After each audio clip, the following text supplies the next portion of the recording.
Hey, vinyl community, welcome back to Dad's on a Budget Vinyl, or maybe it's just welcome, maybe it's your first time stopping by. Either way, I really appreciate you popping in and spending some time and saying hey. As the title says, this is kind of a heartfelt thank you to Norman Mazzy Mazlov. If you're in the vinyl community, you've seen his videos, you know who he is, or you know, at least 28,000 or so of you do, right? Wonderful videos, and I've just had so much fun watching those. And before I take a deep dive into that, I wanted to give you a little bit of a backstory, and then I want to showcase some records that I've picked up based on his recommendation. I wore my favorite hat today. It's a little old, it's a little beat up, a little rough around the edges, but it's still my favorite. My buddy Daniel gave me this hat and I love him for it, and I love to wear this hat, so I wore it in honor of you, Mazzy. So backstory. So I'm not a technology guy. I never have been. If I get a new piece of equipment or electronics or something like that and bring it home, I'm more likely to call on my 12-year-old son Jojo to come down and hook it up, because he's wonderful at that. He's so smart and he does a really good job, and it's not my jam. As far as, you know, the technology front, I've got a Facebook page. Most everybody was on Facebook for 2 or 3 years before I finally gave up on MySpace, right? I don't do TikTok or Instant Messenger or Instagram or what are some of the other ones about? I don't tweet. I don't do that stuff.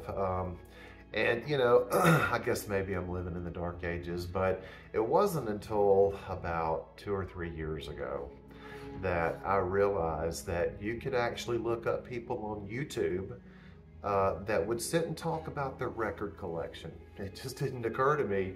And the way that I found out about it, one day I was on YouTube and I was looking up a certain band's discography, and the word ranked came up. I didn't know what a ranking video was yet, although it's pretty obvious, but clicked on it, and that's what it was. Least favorite to favorite ranking of a band's complete discography, and I thought that was really cool. And it wasn't long before I discovered Pete Pardo over at Sea of Tranquility, and a buddy of mine, Dylan, turned me on to Jason over at Listography, and I liked his stuff. And then of course that morphed into Tastes Like Music with Jason, Jill, and Kramzer. I love that. But along the way, I came across this Mazzy guy. And the first video that I watched of his, I can't remember what it was, but I know that in that video, it was like a random pull type thing. I think it was before he was calling it the Whack-A-Mole series, but he just randomly pulled like 7 or 8 records that meant a lot to him that he wanted to talk about, and I had like all but one of them. So I immediately had an affinity for his taste. Thought they were pretty dang good, right? And was interested in whatever else he might have to say. On top of that, man, he's got just a killer album collection and CD collection, and you know, and so over the period that I've been watching his videos for what, the last year and a half, maybe 2 years, I guess, I've probably bought 40, 50 records based on his recommendation alone. And by and large, I've really dug all of them.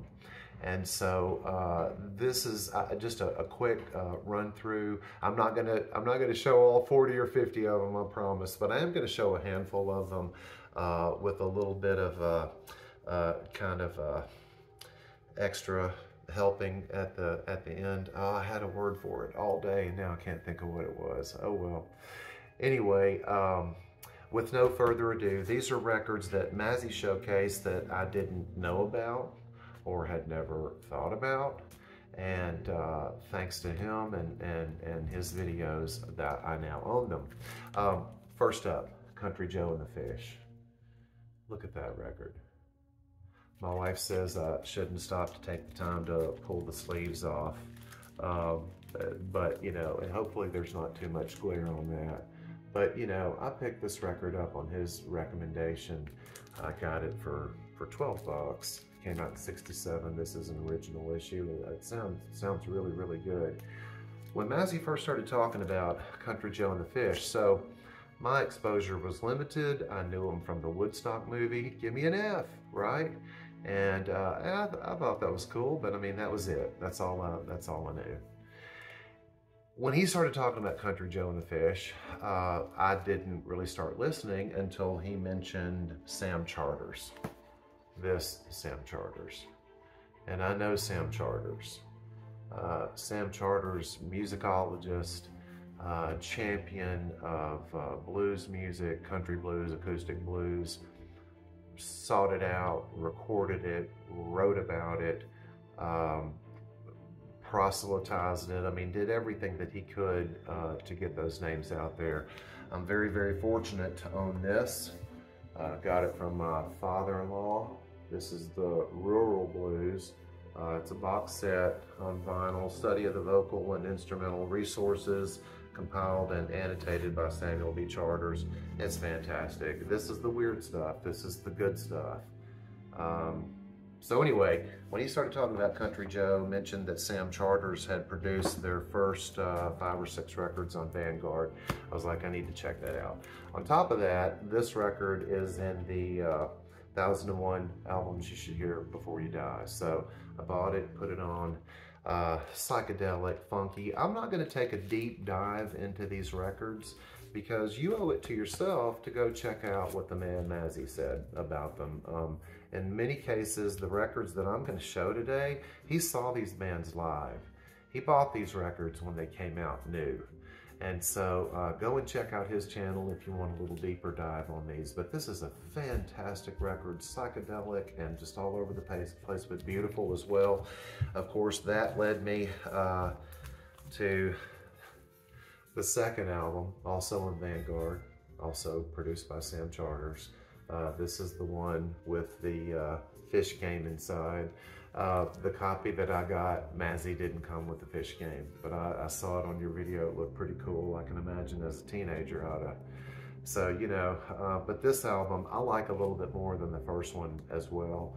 I happen to agree with Mazzy in that the songwriting is a little bit more mature, a little better, a little deeper. Some of these things are just absolutely beautiful, but it's also fun and funky and cool and psychedelic as well.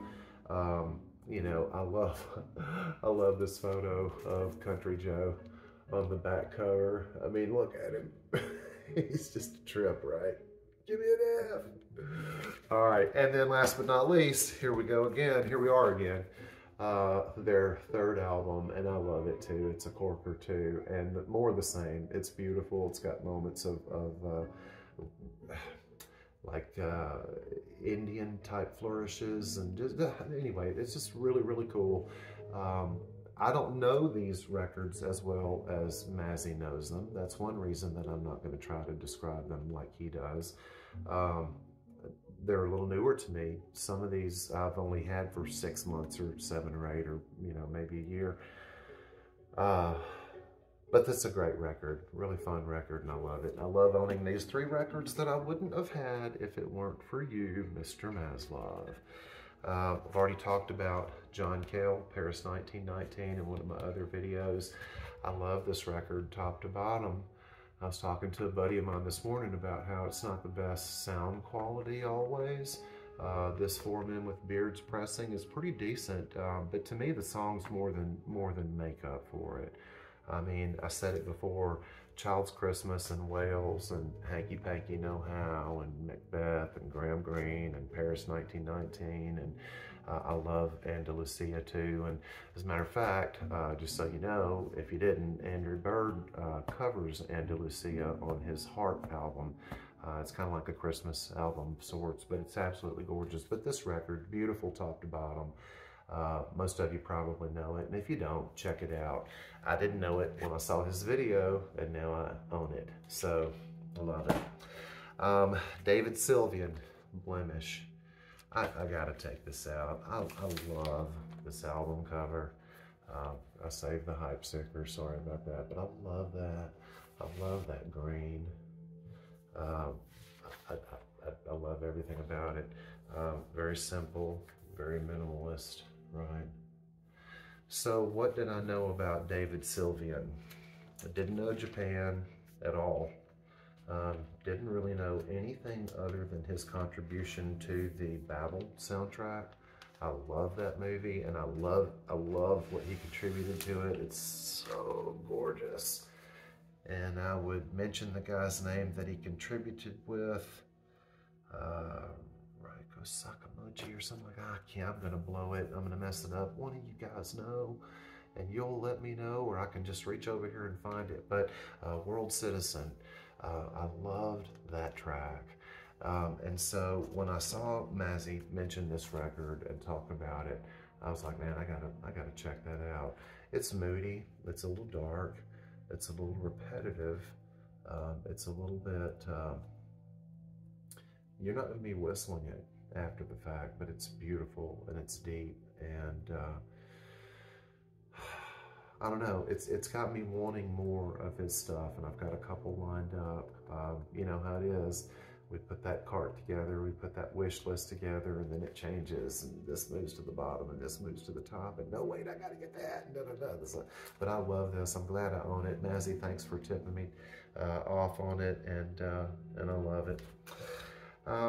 Another, oh, Mazzy, another one that he hit me to.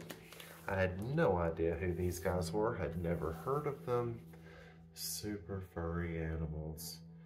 Band out of Wales. They're poppy, they're electronic, they're smart. It's just what a really, really fun, cool record. It's all over the place. I love it. It's been reissued, so it's not really, really expensive. It's on nice, heavy wax. Rings around the world, Super Furry Animals. Melodic, it'll have you sing along with it. I love it. It's really cool, it's really different. I'm glad I saw you talking about it. I'm even more glad that I picked it up. Well, I guess I can't be more glad that I picked it up than I saw you talking about it, because I wouldn't have picked it up if I hadn't seen you talking about it. Y'all, thanks for putting up with me today. It's been kind of a long day, but it sure is nice to unwind with you and chill and talk about these killer records. Thanks again, Mazzy. So, this next guy, and I got to take this one out of the sleeve too. Excuse me, Dan Hicks and his Hot Licks. Let me tell you what I knew about Dan Hicks. I had a comp, a Rob Wasserman, the double bass player comp. It had Ricky Lee Jones on it, and I love that comp, but I haven't listened to it in a while. I can't remember who else it had on it, but it had a Dan Hicks song, Gone with the Wind. Just like a flame, love came brightly, then became an empty smoke dream, gone with the wind. I loved it. And it's one of those weird and quirky songs that I knew not a lot of people would know, so I threw it on a lot of mixtapes, but I never really dove any deeper than that. It was just a cool song that I knew of. It could have been a one-hit wonder for all I knew. Then Mazzy talked about this record on his channel, and man, I went out, I was like, okay, let me check this out. It was one of those, it was a grower, right? It was a grower. When I first put it on, I was like, okay, it had to get to I Scare Myself before I was like, wow, this is pretty interesting. And then on repeated listens, I fell in love with the whole thing. It's just a really fun and really, really cool record. There's a song on side 2, Canned Music. Canned Music, and my younger son, Eli, and I, that was playing while we were doing something. And we walked around the rest of the day singing that song. It was just such a great song. This is a really cool record. I'm trying to remember what I picked this up for. Man, I don't think it was more than about 10 or 15 bucks. Really, really cool record. It sounds really good. You know, I'm not going to talk about all the label stuff. That's what Mazzy does. But this is Blue Thumb Records, and it's a good clean pressing. I was trying to think for a moment of somebody else I've got on Blue Thumb, and you guys of course know. Mazzy would tell me if he was here, and he'd probably kick me in the shins for not knowing. But either way, so that led to this, and you know, this is the original recordings, and you know, I picked this up. It's got the re-recorded version of Can Music. How Can I Miss You When You Won't Go Away, right? I Scare Myself Again. Waiting for the 103. It's Bad Grammar, baby. It's just another great record. So thanks for that one too. And again, I just picked this up, you know, not too long ago, a few months back. I think I paid 10, 15 bucks for it. All right, let's talk about this next band. I had a Young Bloods compilation. I probably bought it for Come On People Now, Smile on Your Brother, Get Together. I probably bought it for that. What a great song. I hate to use the word anthem, but it really kind of is. Boy, I wish more of us took that to heart. Come on, people now, smile on your brother. Everybody get together. Try to love one another right now. You know, let's stop for a moment and kind of go down a rabbit hole, but you know, comparing myself to Mazzy, you know, I saw that video. I saw, man, I've got 7 out of 8 of those records. You know, and those records weren't everyday records. I mean, they weren't Michael Jackson Thriller. They were little deeper dives, and I had 7 out of 8 of them. And it's really cool when you connect with someone like that. And, you know, you can have all the differences in the world. And I'm going to give you a few of them. You know, the obvious ones.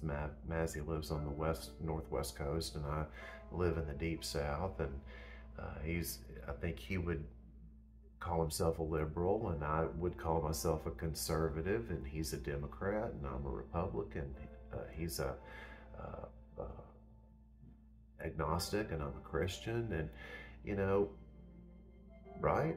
A lot of differences there, but I would like to think that what we have in common, and now I'm going, you know, on the broader sense, but you know, art, music, books, movies, films, a good meal cooked, those are all, you know, a wonderful painting. That, you know, that art should bring us together and hopefully allow us to kind of put any differences that we have to the side, so that we can just talk about the beauty and talk about the wonderful things that there are to talk about. Like this record that's playing in the background, by the way. I don't want to turn it up too loud. This is Tokyo Phoenix, The Rise and Fall of Japan. It's a soundtrack. I'd love to know where to buy it. I had to download this. Anyway, that's my thing for the day. Let's love each other. You know, let's find the things that we have to celebrate together. Let's not pick each other apart over our differences, and let's talk about some good music, right? Okay, Young Bloods. I had a comp, have a comp. I think it's a 2-album comp. You talked about this record, and I think I had seen somebody else talk about it that very same week, and it piqued my interest. And I thought, hey, I need to revisit them. I love Jesse Colin Young's voice. I really do. It's really pretty in a really kind of an unusual. He's just got a great voice. And track 1, side 1, track 1, Darkness, Darkness. Wow, it starts off with that fiddle, and man, I'm hooked right there, right? I'm already hooked with the fiddle, but man, then it comes in. It's just so beautiful. The song's so beautiful. And then from there, I love it. I really, really do. This album is a corker, top to bottom. It's beautiful. You can pick it up for probably 10, 12, 13, 15 bucks maybe. Add it to your collection, and you'll be happy that you did. You know, it's funny how small the world of music really can be sometimes, and the things that this dot's connected to that dot, and that dot's connected to that dot. And, you know, it makes this big circle and it comes back around. I've got records in my collection by Loudon Wainwright, and I've got records in my collection by Rufus Wainwright. I wasn't familiar with Kate McGarrigle or her sister, the McGarrigle sisters, Kate and Anna McGarrigle. Mazzy started talking about this record. I was all in when you mentioned Joe Boyd, and I know Joe Boyd. I had read White Bicycle probably 6-7 months before I saw anybody else talking about it. A buddy of mine that lives over in Japan actually had mentioned it, and I picked it up on his recommendation. And you know, so I know Joe Boyd through you know, Nick Drake and Fairport Convention and Incredible String Band, and but I didn't know about his connection to, I didn't know about these guys. I didn't know about several different things, and I've taken a much deeper dive into Joe Boyd, and probably will do a Joe Boyd video before too long. But so you've got the mention of, you know, the connection to Loudon and Rufus and Martha, and then you've got Mazzy's recommendation, and then you've got the Joe Boyd connection, and so then you pick it up.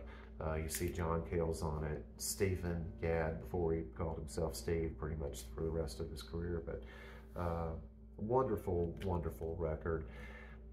Again, it's a beautiful record. The first time you listen to it, you're gonna say, "Wow, that's really pretty." But it didn't bang me on the head at first. It had to kind of grow on me a little bit, but I did like it enough that I went out after I got that, and I got this, their second record. And I guess I need to take this one out of the sleeve. Man, you know, I love it. I like this record better than the first. The players on this, first of all, it's got David Grisman, my favorite mandolin player, one of my favorite mandolin players, and Tony Rice, one of my favorite acoustic flat picker guitar players. But man, you know, it's also got Hugh McCracken, it's got Tony Levin, Bobby Keys on sax. I mean, this album, Russ Kunkel's on it. It's just, it's great. The songs are fantastic, really pretty. I love Kiss and Say Goodbye. Heart Like a Wheel is beautiful. But when it gets to Talk to Me of Mendocino, wow, what a gorgeous song. And I'm gonna suggest either right now, pause this and go check it out, or at the end of this video, go and check it out. There's a live recording of Rufus and Martha and Kate doing Talk to Me of Mendocino, and it is absolutely wonderful. So obviously, since I like that, I went ahead and had to go pick this one up as well. This is, I believe, their third record, maybe their fourth record. It says Mark Knopfler on it, huge Mark Knopfler fan, so if they weren't enough, it's got him on it too. I think he's only on one song, but I really like the song that he's on, which is Love Over and Over. But this is just a fun record. I love that record cover too. I love it. Kate and Anna McGarrigle. If you don't know them, check them out. Their catalog is affordable as well. And that brings us up to this funky little record. And I saw him talking about this on the ye old British folk music video, I believe. This is the Silly Sisters, Maddie Pryor and June Tabor, and it is lovely. It's very old English, very beautiful, very well recorded, but also just a lot of fun. Just like, you know, Mazzy says in his video, these women have balls, and they're perfectly willing to sing about them. They're perfectly willing to sing about the lack of their husbands having them as well. So anyway, this is a really great record. It's a lot of fun. I wish they had done more together. This has Danny Thompson on it, who's one of my favorite double bass players. Martin Carthy's on it. It's just a great record, and I like it top to bottom. It's a weird one. Not everybody's gonna like it, but boy, I sure did. All right, next up, this is another one. Didn't know a whole lot about. Saw the video, Mazzy, and you mentioned Joe Boyd, and I was all in. Maria Muldaur. I had no idea that he had produced Midnight at the Oasis, and man, I'm glad he did, because you know, I was a kid when that song came out. I remember it was huge. You couldn't get away from it.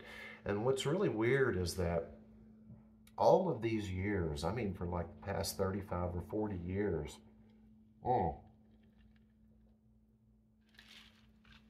sorry guys, my mouth's dry today. For about the past 45 years, I always thought that Jimmy Page had played on Midnight at the Oasis, and then I picked this record up, and his name's nowhere on it, and I think I was just wrong all that time. But boy, the names that are on this, you know, I'm going to read them off and then flip it around. But you've got a Bill Keith, who's the bluegrass guy, primarily, if you're not familiar with him. But then you've got Mac Rebennack, Dr. John. You got Jim Keltner, who played with all 4 Beatles, the only person that ever did that. Chris Etheridge playing bass from Flying Burrito Brothers and the Byrds. You got Clarence White, the great Clarence White. You've got Ry Cooder, the great Ry Cooder. And then, like I said, my favorite, David Grisman. I love this picture of him. He may not, but I mean, just check that out. It's almost like a who's who of you know, this type of musicians back in the day. Maria Muldaur, and I'll get the story all wrong, so you know what, I'm not even going to tell it, but I will say this. You know, this is produced by Joe Boyd and Maria D'Amato, which was her name before she married Jeff Muldaur. Mentioned quite prominently in the book, and her story is told, and based on how much I love this and what I read in the book, I went back, and I think I've picked up like 4 or 5 Jim Kweskin jug band records now, and I love all of those as well. All right, so I remember at the beginning of the video where I said I had a handful of records I wanted to talk about, and then I had an extra one, an honorable mention. That's right, I've got an honorable mention. So these last couple of records are honorable mentions, and what I mean by that is this. Let's take Leon Russell, for example. I love Leon Russell. I've got many Leon Russell records. I've seen Leon live. I've taken photos up close and personal of his feet as they worked the piano pedals because I thought it was just really, really cool. But I did not know about Asylum Choir. Had no idea. Had never heard of it. Now, this is not the original album cover. Mazzy showed, of course, the original and this one in his video. The original is a roll of toilet paper, but this is Look Inside the Asylum Choir, recorded by Leon Russell and Mark Beno in 1967 and released in 1968. Psychedelic and funky and weird, crazy, just right up my alley, right? So, you know, I looked up, of course, I know Leon. I know that he came from Lawton, Oklahoma. I know that he left Oklahoma to head to LA because he was in a little high school band in Oklahoma, but they couldn't get a gig anywhere. There was no music scene there. They couldn't get paid to play music anywhere. And so they hightailed it to Los Angeles. Leon hooked up pretty early on and ended up becoming part of the Wrecking Crew and is on countless records. Everybody from the Beach Boys, Gary Lewis and the Playboys, just all tons of albums that the Wrecking Crew in various forms played on. Mark Beno is a little bit more elusive for me. I looked him up on Wikipedia. His Wikipedia page starts with this record, doesn't mention anything before it. I would imagine that he was a session player as well. I know that eventually he became a session player. Mark Beno plays the second lead guitar on the Doors' LA Woman album. I never knew there was a second guitarist on the Doors' LA Woman, but there is, and it's him. I thought all the Doors records, with the exception of maybe a horn section here and there, and I think Lonnie Mack plays bass on a track or something like that, but I thought it was all doors all the time, but no, apparently they had a couple of other musicians that sat in, and Mark was one of them. But anyway, back to the record. Psychedelic and groovy and weird and funky in that Leon Russell way, but you know, Leon Russell, the Tulsa sound, that's one thing. This is not that. You can hear the seeds of that in this. But Welcome to Hollywood, I love that. Well, some standout tracks for me are Welcome to Hollywood. I love Icicle Star Tree, Death of the Indian Flowers, Indian Style. I love the episode containing 3 songs. So here's an example. Episode containing 3 songs: NYOP, Land of Dog, and Mr. Henry the Clown. Okay, and then for me, one of the standout tracks is Thieves in the Choir. So shout out, man, for turning me on to this. I had no idea. I would have never heard of it. And it's an honorable mention because I had a ton of Leon Russell stuff, but I didn't know about this, okay? Next up would be their second record. The first one didn't sell well. This one was recorded not long after it, but it was shelved because the first one didn't do so well. Leon, by 1970, had established himself as a solo artist, not only as a solo artist, but also, I believe he either produced or co-produced Eric Clapton's first solo record, played with Delaney and Bonnie and Friends, worked with Joe Cocker, Mad Dog's Englishman, and then started to have some hits himself. Not really hits yet, but some charting songs. And had made a name for himself, and so they put this album out. This is the Asylum Choir 2, and capitalized a little bit on Leon and what he was, you know, able to do at the time. This is a great record too, and it's cool and weird and kind of different. It's not as good to me as Look Inside, but it's still really good and well worth having, and you can pick it up cheap, so do so. This has my favorite song between the 2 records, and that's Salty Candy. I love that song. I don't know what it is about it. Eating salty candy. I love it. I think it's a fantastic record. When You Wish Upon a Fag, that's another one, man. You just got to hear it. You just got to hear it. Okay. Last one, another honorable mention. So I'm a huge Ry Cooder fan, which is another crazy thing. I don't know if he's my favorite guitarist, but he's definitely in the top 5. And I've got a ton of his music. I mean, really, probably. There's probably maybe 4 or 5 artists that I have more music by than Ry Cooder, okay? But I didn't have this, and I saw this record. Saw Mazzy talk about this, and the first thing that I thought is what you're thinking right now. What a gorgeous record. That is just absolutely beautiful.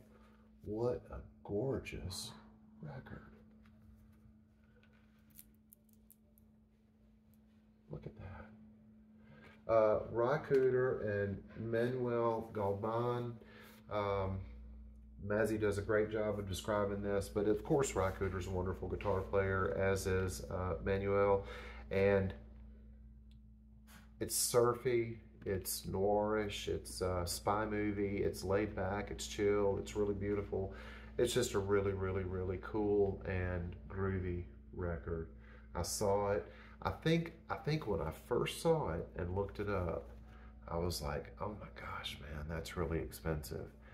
And then somehow or another, I lucked out, and I think I ended up finding this somewhere for like 30 bucks. And I love it. I'm so glad to have it. I'm so glad, Mazzy, that you mentioned it and made me want to go and seek it out. There were 2 other records that I wanted to talk about, and I couldn't find them, and so I'm just going to mention them real quick because they've given me a lot of pleasure too. And number 1 is John Simon, The Journey. I love that record. I picked it up based on Mazzy's recommendation. I knew John Simon from his work with the band, and I've read a couple of books about the band, and I remember them talking about him and his arrangement for the drunken Salvation Army style horn section that he put together. So I knew of him, but I didn't know about his solo work, and I picked up The Journey based on Mazzy's recommendation. What a great little record. It's not for everybody. It's not for my wife. but I like it quite a bit. I love his piano playing. It kind of reminds me of Mose Allison a little bit. His voice is kind of nasally and kind of weird, but the songs are fun. And I'll tell you this, one of my favorite things is when you can tell from listening to a recording that an artist is really having fun making it. And John Simon sounds like he's having an absolute blast during the recording of A Journey. One other thing I wanted to mention is that several of those songs, you know, I'll get this music, I'll get it onto my phone, and then that way I've got it with me as I'm driving to and from work. I've got about an hour round trip to work every day, so listen to a lot of music in the truck. And you know, I love it when I dump a bunch of music on my phone, some of it that I know, some of it that I've just downloaded or purchased or whatever. And a song comes up in the rotation and I love it, but I don't know who it is. It's my playlist that I put together and I don't know who it is. And I'll pick it up and be like, oh, cool. Well, all of these records fit that description, but John Simon especially. A song of his will start and I'll be like, now, if it goes deep enough into the song for him to start singing, then you're gonna know it's John Simon because he's got a very distinctive voice. But his arrangements, his piano, the music, it's just wonderful. And I'll be like, who is that? Oh yeah, John Simon. That's one record that I wanted to mention, and another one that I couldn't find, but I wanted to mention is the Nicky Hopkins record. And I can't even remember off the top of my head the name of it. But anyway, I've really enjoyed that one as well, along with many, many, many others. And Mazzy, I want to stop for a moment and just thank you. Thank you for bringing us into your home, sharing your music with us, your wonderful record collection and your CD collection, but also you're not afraid to talk about a book or a movie. And to me, one of the most wonderful things is that you connect this music to a different time or a different thing that was happening in your life at the time. For instance, a buddy of mine, we're talking about Art Garfunkel's record Angel Clare the other day, and he doesn't know who you are, doesn't know your video channel, but I told him your story about Art Garfunkel and George McGovern and the ice cream shop and the brown Pinto, and it was just a cool story. So your stories are being told and enjoyed and loved, whether you're telling them or not. So thank you, my friend.